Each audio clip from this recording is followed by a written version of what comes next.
مومنین اکرام، ماہ جمادی ثانی کی شاید آج آخری تاریخ ہو جائے اور شاید کل ماہ رجب المرجب کی پہلی تاریخ ہو جائے، تو خوشیوں کا مہینہ بھی ہے اور یہ جو سیزن چل رہا ہے یہ شادیوں کا سیزن ہے، بڑی شادیاں ہو رہی ہیں۔ تو میرا دل چاہتا ہے آج کی مجلس میں جناب سیدہ صلوات اللہ علیہا اور آقا امیر المومنین علیہ السلام کی شادی کا ذکر کروں۔ ایک صلوات آپ سارے حضرات۔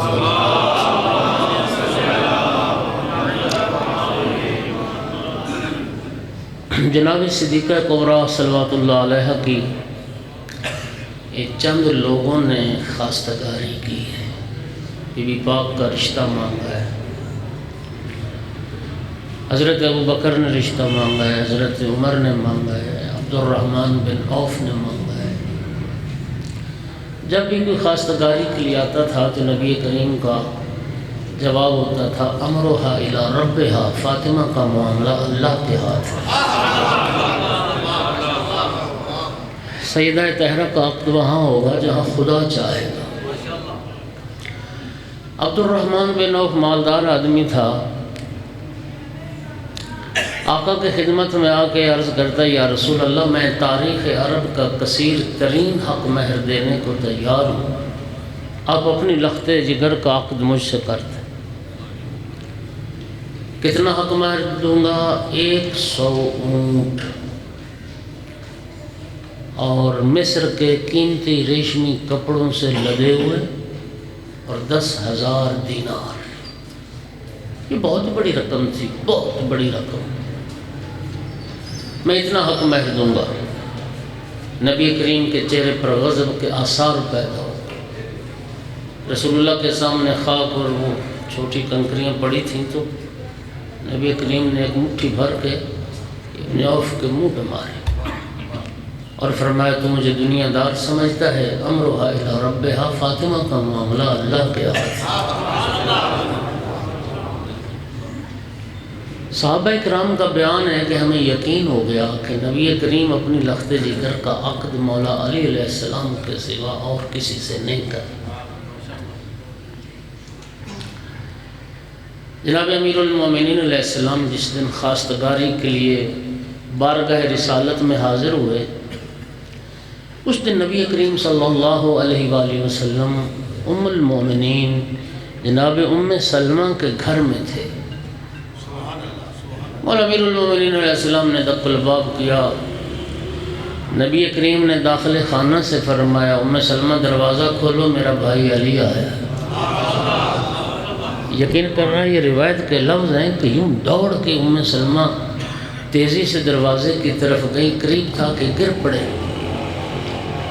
دروازہ کھولا، آقا امیر المومنین تشریف لائے، داخل خانہ ہوئے، بارگاہ رسالت میں دست بوسی کی، سلام عرض کیا اور جس طرح نمازی تشہد میں بیٹھتا ہے اس طرح دو زانوں ہو کے بارگاہ رسالت میں سر جھکا کے بیٹھ گئے۔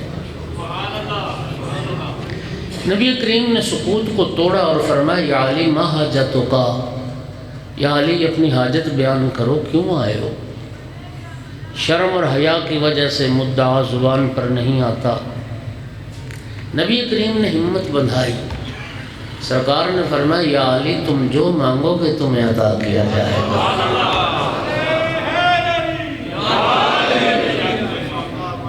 صاحبان معرفت بیٹھے ہو، میں وضاحت نہیں کروں گا، میں آگے بڑھ جاؤں گا جملہ سنا کے، خود پرواز کرنا۔ فرمایا یا علی تم جو مانگو گے تمہیں عطا کیا جائے گا، لست بدجال، تو دجال نہیں ہے۔ صلوات پڑھ دو سارے بلند آواز سے۔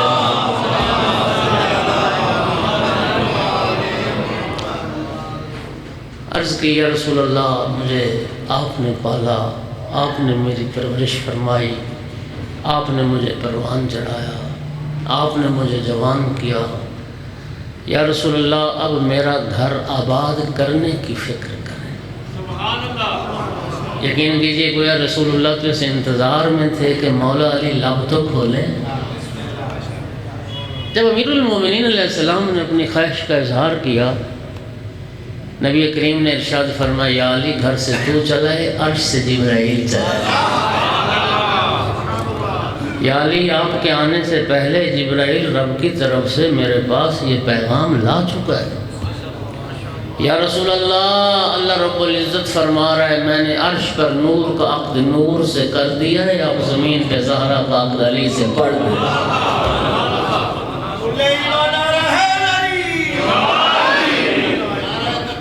اللہ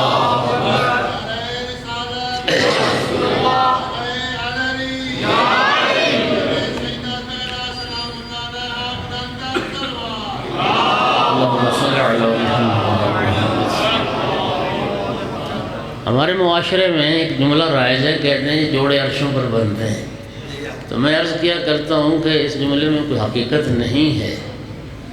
اللہ کی کائنات میں صرف ایک جوڑا علی و بطول کا عرش پر قائم ہے۔ عرش پر بھی عقد ہوا، فرش پر بھی عقد ہوا، باقی سارے جوڑے ادھر ہی بنتے ہیں۔ چونکہ میری دلیل یہ ہے کہ اگر سارے جوڑے عرشوں پر بنتے ہیں تو پھر طلاقیں کیوں ہوتی ہیں، گھر اجڑ کیوں جاتے ہیں؟ جسے اللہ جوڑے اسے کون توڑے؟ توڑتے بھی ہم ہیں، جوڑتے بھی ہم، صرف ایک جوڑ۔ توجہ ہو رہی ہے حضرات؟ آقا امیر المومنین علیہ السلام کی عمر مبارک اس وقت 22 سال تھی، اور جناب صدیقہ کبریٰ صلوات اللہ علیہ کی عمر مبارک 10 سال تھی۔ جب امیر المومنین علیہ السلام نے یہ خواہش ظاہر کر دی تو نبی کریم نے فرمایا یا علی اب یہ بتاؤ کہ آپ کے پاس حق مہر میں دینے کے لیے کیا ہے؟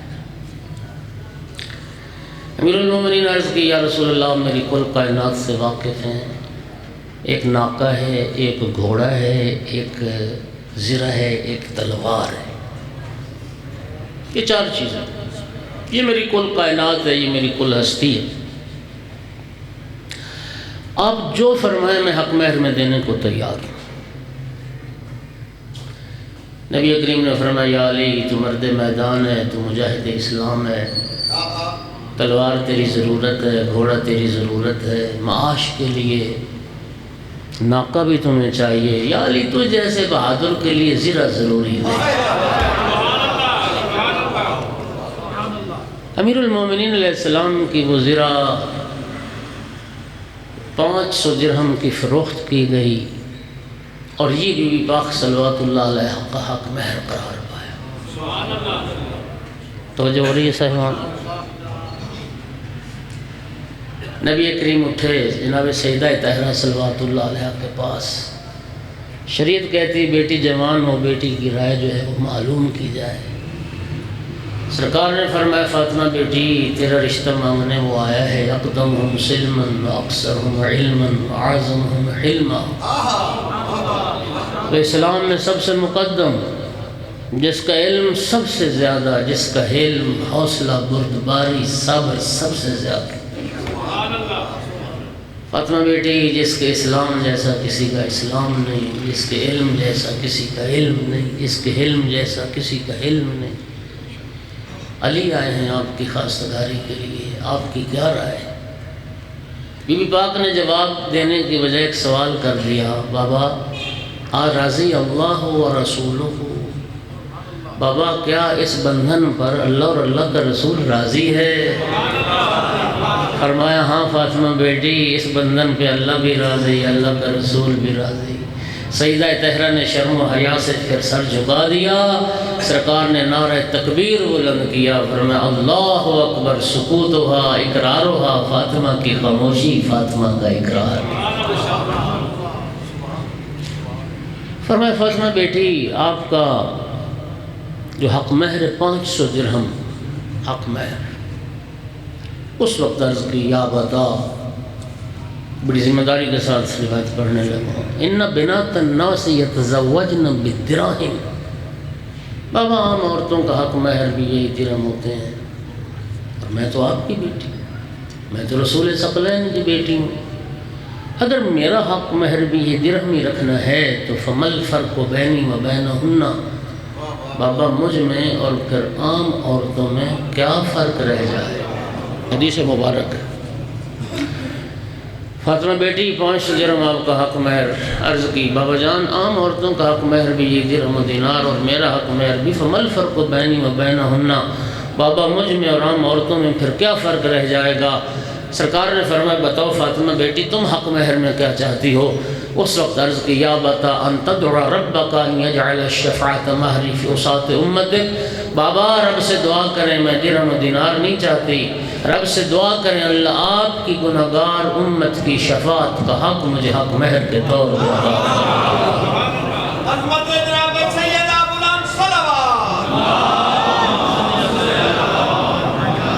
بابا میں آپ کی گناہگار امت کی شفاعت کا حق مانگوں۔ شیعہ خوش نصیب ہو، جناب صدیقہ کبریٰ نے اپنی خوشیوں میں بھی آپ کو یاد رکھا، اپنے بابا کی امت کو یاد رکھا۔ نبی کریم نے دعا کے لیے ہاتھ بلند کر دی، جبرائیل جنت سے سبز ریشم کے کپڑے پر رب کی طرف سے یہ تحریر لے کے حاضر ہو گیا، اس پر یہ درج تھا ارشاد پروردگار کہ میں نے حق شفاعت فاطمہ زہرا کو عطا کر۔ صاحب تفسیر البصائر نے لکھا ہے، سورہ کوثر کی تفسیر میں یہ روایت لکھی ہے، بی بی پاک صلوات اللہ علیہ نے آخری وقت میں امیر المومنین علیہ السلام کو جو وصیتیں فرمائیں اس میں یہ جملہ وصیت کا ہے، یا ابا الحسن وہ جنت سے جو تحریر آئی تھی جس میں میرا حق مہر درج ہے، یا ابا الحسن جب مجھے دفن کرنا وہ تحریر بھی میرے ساتھ دفن کرنا۔ اور امام فرماتے ہیں کہ قیامت کے دن سیدہ طاہرہ پھر اس حق کا مطالبہ فرما۔ مومنین کرام مسجد نبوی میں عقد ہوا، خود رسول اللہ نے عقد بڑھا اور مولا امیر المومنین علیہ السلام سے فرمایا یا علی ان اللہ زوجک فاطمہ، یا علی میں نے نہیں اللہ نے تیری تزویج فاطمہ زہرا سے فرمائی، وجعل صداقہ الارض، یا علی اللہ نے ساری زمین کو میری بیٹی فاطمہ کا حق مہر بنایا، یا علی من مشى علیہ مبغضا لک ولہا مشى حراما، یا علی جو شخص اس زمین پر چلے اس حال میں کہ تجھ سے بھی بغض رکھتا ہو، میری زہرا سے بھی بغض رکھتا ہو، اس کا زمین پر چلنا فعل حرام۔ پتہ نہیں وہ کس شاعر کا کلام تھا، بحب اہل بیت عبادت حرام ہے۔ یہ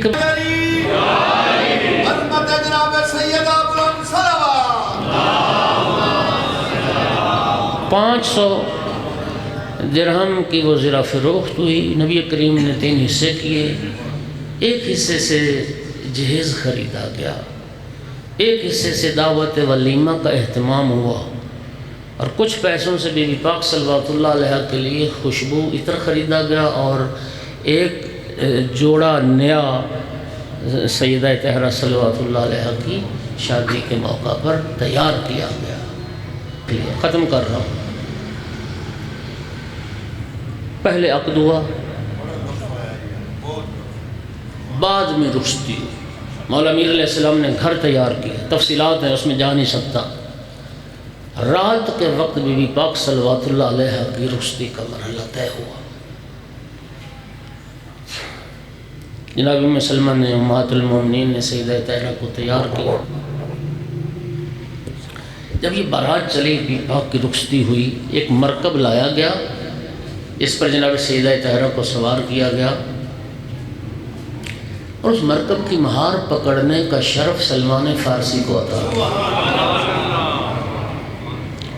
جب سیدہ طاہرہ کی یہ بارات چلی ہے، اللہ گواہ نہ گانا، نہ ناچ، نہ موسیقی، نہ شہنائیاں، نہ باجے، صرف تکبیر کی صدائیں تھیں، سب اللہ اکبر کے نعرے بلند کر رہے تھے، اور اس دن کے بعد سے بیٹی کی رخصتی کے وقت نعرہ تکبیر بلند کرنا سنت قرار پایا۔ ایک ظاہری شان ہے، ایک باطنی شان ہے۔ ظاہری شان یہ تھی مرکب پہ سیدہ طاہرہ سوار تھیں، سلمان فارسی نے مہار پکڑی ہوئی تھی، آگے آگے بنی ہاشم کی مستورات امہات المومنین بی بی پاک کی فضیلت کے قصیدے پڑھتے ہوئے چل رہی تھیں۔ عقب میں بنی ہاشم کے جوان تھے جو تکبیر کی صدائیں بلند کرتے ہوئے چل رہے تھے، خود رسول اللہ ساتھ تھے، اور سیدہ طاہرہ کو آقا امیر المومنین کے گھر خود پہنچا کے آئے۔ نبی کریم نے پانی کے جام طلب کیا، تھوڑا سا پیا، اپنے لبہ مبارک سے متبرک بنایا، پھر تھوڑا سا پانی گھر کے اطراف میں کونوں میں چھڑکا، پھر تھوڑا سا پانی مولا امیر المومنین کے وجود مبارک پر، تھوڑا سا پانی سیدہ طاہرہ کے وجود مبارک پر چھڑکا۔ پھر اس کے بعد مولا امیر اور سیدہ طاہرہ صلوات اللہ علیہ کا دونوں ہاتھ پکڑ کے نا یوں نبی کریم نے اپنے سینے پر رکھے، اور پھر دعا کی، میرا اللہ، اللہم انی احبہما، میرا اللہ تو جانتا ہے میں علی و زہرا سے محبت کرتا ہوں، وَأَحِبَّ مَن يُحِبُّهُمَا، میرا اللہ تو بھی ان سے محبت کر جو علی و زہرا سے محبت کر۔ پھر نبی کریم نے دعا کی، اللہ علی و بطول کو مبارک اولاد عطا کر۔ کیا رب نے سرکار کی دعا کو مستجاب، حسن اور حسین جیسے بیٹے، زینب و کلثوم جیسی بیٹی۔ پھر ایک وصیت رسول اللہ نے مولا علی علیہ السلام سے فرمائی، ایک وصیت سیدہ طاہرہ سے فرمائی۔ بی بی پاک سے فرمایا، فاطمہ بیٹی، اللہ کی کائنات میں تیرے بابا کے بعد سب سے افضل بشر علی، جن سے تمہارا عقد ہوا۔ فاطمہ بیٹی بس میری اتنی وصیت ہے، کبھی علی سے کوئی خواہش اور فرمائش نہیں کرنا، جو گھر میں آ جائے صبر اور شکر کے ساتھ۔ اور ساری زندگی پھر سیدہ طاہرہ نے کچھ نہ مانگا امیر المومنین، یوں بابا کی خواہش کو پلے باندھا۔ ایک وصیت مولا علی سے فرمائی، فرمایا، یا علی میری اکلوتی بیٹی ہے فاطمہ، یا علی میری فاطمہ تیرے پاس امانت ہے، یا علی میری فاطمہ کا بہت خیال رکھ، میری فاطمہ کا بہت خیال رکھ۔ دعائیں دے کے رسول اللہ رخصت ہو گئے۔ رات گزر گئی۔ عرب میں ایک رسم تھی جس کو نبی کریم نے باقی رکھا، بیٹی کی رخصتی کے بعد جب پہلا دن آتا تھا نا تو بیٹی کے ماں باپ بیٹی اور داماد کے لیے کھانا لاتے تھے۔ نبی کریم نے کھانا تیار کروایا، کھانا لے کے سیدہ طاہرہ کے گھر آئے۔ آقا امیر علیہ السلام اور بی بی پاک آگے بڑھ کے نبی کریم کا استقبال کیا۔ رسول اللہ نے کھانا بیٹی کے حوالے کیا اور ایک جملہ فرمایا، فاطمہ بیٹی کاش آج تیری ماں خدیجہ زندہ ہو، کاش آج خدیجہ زندہ ہوتی، خدیجہ نہیں ہے، میں آیا ہوں کھانا لے۔ اب جو نبی کریم کی نگاہ پڑی نا سیدہ طاہرہ کے لباس پر، تو سرکار نے دیکھا کہ سیدہ نے وہی پرانا پیوند لگا لباس پہنا ہے۔ نبی کریم نے حیران ہو کے پوچھا، فاطمہ بیٹی تیری شادی کا پہلا دن تھا، وہ جو نیا جوڑا نیا لباس تیار کیا گیا وہ پہنتی، پھر یہ پرانا لباس کیوں پہن لیا؟ عرض کی بابا جان، رات کو آپ جب دعائیں دے کے رخصت ہو گئے، آپ کے جانے کے بعد دروازے پہ کوئی مانگنے والی آ گئی تھی، کہتی تھی میں محتاج لباس ہوں بابا، میں نے وہ لباس مانگنے والی کو دیا۔ سرکار نے فرمایا، فاطمہ بیٹی تیری شادی کا پہلا دن تھا، یہ لباس خود پہنتے، یہ پرانا اللہ کی راہ میں دے دیتی۔ عرض کی بابا مجھے اللہ سے حیا آتی تھی، راہ خدا میں دوں اور پرانا لباس، اس لیے اللہ قرآن میں فرماتا ہے، لَن تَنَالُوا الْبِرَّ حَتَّىٰ تُنْفِقُوا مِمَّا تُحِبُّونَ، تم اس وقت تک نیکی کو پا نہیں سکتے جب تک اپنی محبوب شے کو راہ خدا میں خرچ نہ کرو۔ بس عزادارو مجلس تمام ہو گئی، صرف ایک کا ایک جملہ کہنا ہے، عزادارو سیدہ طاہرہ کی رحلت پیغمبر کے بعد زیادہ سے زیادہ 95 دن زندہ رہی۔ عزادارو یہ 95 دن روتے ہوئے گزار دیے، کسی نے نہ پہچانا کون تھی زہرا، 18 سال کی مختصر سی زندگی گزار کے زخمی پہلو پہ ہاتھ رکھ کے رات کی تاریکی میں دفن ہو گئے۔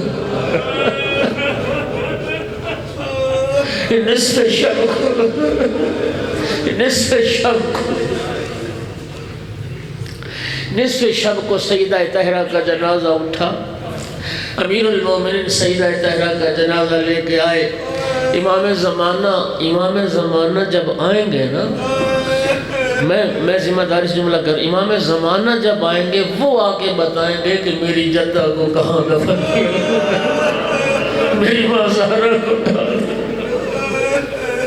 نصف شب قبر کے کنارے سیدہ طاہرہ کا جنازہ مولا میر کے ہاتھ. اور جانتے ہو جب تدفین کا مرحلہ ہو، کچھ ہوتے ہیں میت دینے والے، کچھ ہوتے ہیں جو قبر میں میت وصول کرتے ہیں. امیر المومنین کے ہاتھوں پہ جنازہ، انتظار میں میت قبر میں کون وصول کرے. ایک مرتبہ رسول اللہ کے 2 ہاتھ برآمد ہوئے اور ایک آواز ہے، یا علی لاؤ میری امانت میرے حوالے. اساتذہ نے جملہ سننا تھا، امیر المومنین کی چیخیں نکل گئی، یا رسول اللہ مجھے معاف کر دینا، جو امانت میرے حوالے کر کے گئے تھے، یا رسول اللہ وہ امانت سلامت نہیں ہے. یا رسول اللہ زہرا کا پہلو زخمی. یا رسول اللہ خود بیٹی سے سوال کرنا، آپ کے چلے جانے کے بعد آپ کی امت نے آپ کی زہرا کے ساتھ کیا سنو. عَلَى لَعْنَةُ اللَّهِ عَلَى الْقَوْمِ الظَّالِمِينَ وَسَيَعْلَمُ الَّذِينَ ظَلَمُوا أَيَّ مُنْقَلَبٍ يَنْقَلِبُونَ. کریم اللہ بحق محمد.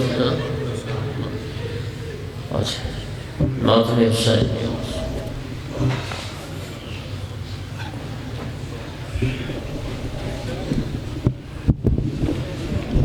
مومنین ایک مریض کے لیے بی پازیٹیو خون کی ضرورت ہے سول اسپتال میں.